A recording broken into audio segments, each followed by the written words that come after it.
Salut, allez, on plonge direct dans le vif du sujet. Bienvenue dans ce décryptage visuel où on va traduire ensemble le langage souvent très intimidant de l'électricité industrielle.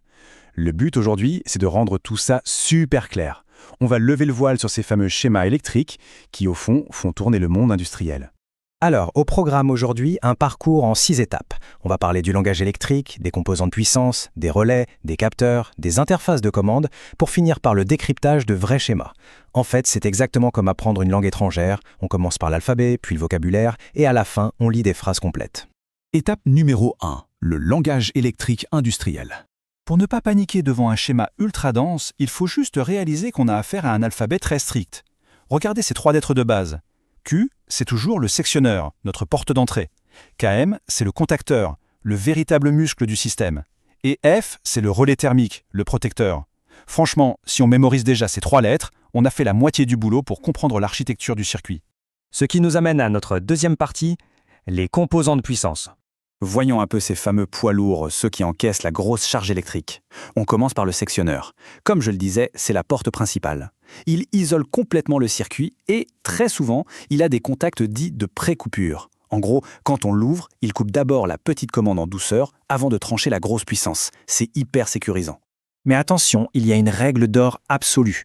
Cette porte principale ne doit jamais, et je dis bien jamais, être manipulée quand le courant passe.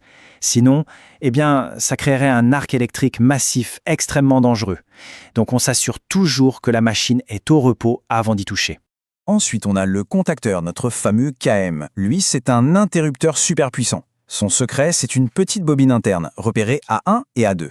Quand on envoie du courant dans cette bobine, bam, ça crée un champ magnétique puissant qui force les contacts à se fermer d'un coup sec, laissant passer toute la puissance vers le moteur. Et dès qu'on coupe l'excitation, des ressorts remettent tout à zéro. C'est presque magique.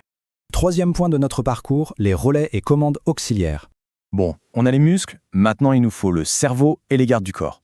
Le relais thermique, avec sa lettre F, c'est exactement ça. Il ne crée pas de mouvement, il surveille. Imaginez un tapis roulant qui se bloque. Le moteur va forcer et tirer beaucoup de courant. Le relais va détecter cette chaleur anormale et couper le circuit de lui-même pour éviter que tout ne crame. Et ce qui est vraiment génial, c'est sa capacité à faire 2 choses en même temps. Au moment précis où il détecte une surcharge prolongée, hop, il ouvre son contact 95-96 pour stopper le système net, et dans la même fraction de seconde, il ferme son contact 97-98. Le résultat, ça déclenche une grosse alarme rouge ou une sirène dans l'usine. C'est de la protection et de la communication en temps réel. Mais bon, parfois, la logique d'une machine est un vrai casse-tête, et un contacteur standard n'a pas assez de connexion. Pas de panique, on ajoute simplement des blocs auxiliaires par-dessus. Ces petits modules, les KA, ne transportent aucune puissance. Ils rajoutent juste des voies de communication pour créer des règles de commande sur mesure. Ce qui nous amène logiquement à la 4e partie, les temporisations et les capteurs. Dans une usine automatisée, tout n'est pas que du on-off basique. Le timing est absolument crucial. Prenez un bloc temporisé au travail. C'est tout simplement un compte à rebours. On active la bobine, le chrono se lance, disons 5 secondes. Et c'est seulement à la fin de ce délai que les contacts basculent. C'est parfait si on veut, par exemple, démarrer plusieurs gros moteurs les uns après les autres pour ne pas faire sauter tout le réseau électrique de l'usine d'un coup. Après le temps, il y a l'espace. La machine doit savoir où se trouvent ses pièces. Le capteur de fin de course, c'est en quelque sorte le sens du toucher du système. À l'état stable, il ne bouge pas. Mais quand une grosse pièce mécanique, comme un bras robotique, vient percuter son petit levier, on passe à l'état transitoire. Le circuit réagit instantanément pour ordonner un arrêt ou un changement de direction. C'est hyper réactif. 5e partie, l'interface de commande. Avec toute cette logique bien en place, il faut bien que les opérateurs humains puissent interagir avec ces monstres à haute tension en toute sécurité, n'est-ce pas? C'est là qu'entrent en jeu les boîtes à boutons poussoirs.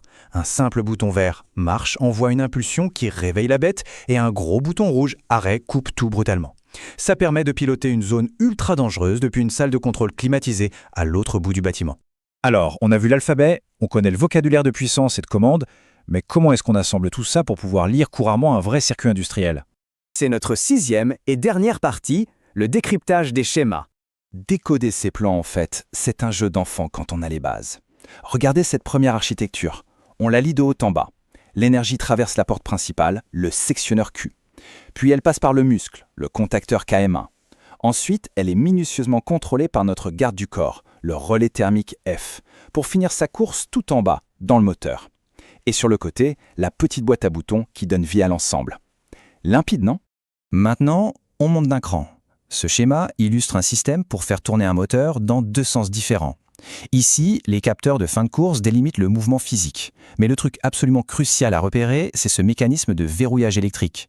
Il garantit que les 2 contacteurs opposés ne s'activeront littéralement jamais en même temps. Sinon, c'est le court-circuit catastrophique assuré. Quand on analyse un circuit de commande plus lourd, disons avec 4 contacteurs différents, l'ingénierie devient très mathématique. En comptant les contacts nécessaires sur le papier, on sait exactement quand un contacteur de base ne suffit plus. C'est là qu'on ajoute nos fameux blocs auxiliaires ou nos temporisateurs pour gérer des actions différées. Un tableau de synthèse comme celui-ci, c'est vraiment la bouée de sauvetage de l'ingénieur pour ne jamais se perdre dans les câbles. Et voilà, en décodant ce langage visuel de lettres et de symboles, on débloque quelque chose d'incroyable. La capacité de comprendre et de maîtriser en toute sécurité les immenses systèmes automatisés qui font tourner l'industrie moderne. Alors maintenant que vous parlez couramment cette langue, quel sera le prochain système complexe que vous allez chercher à décrypter ?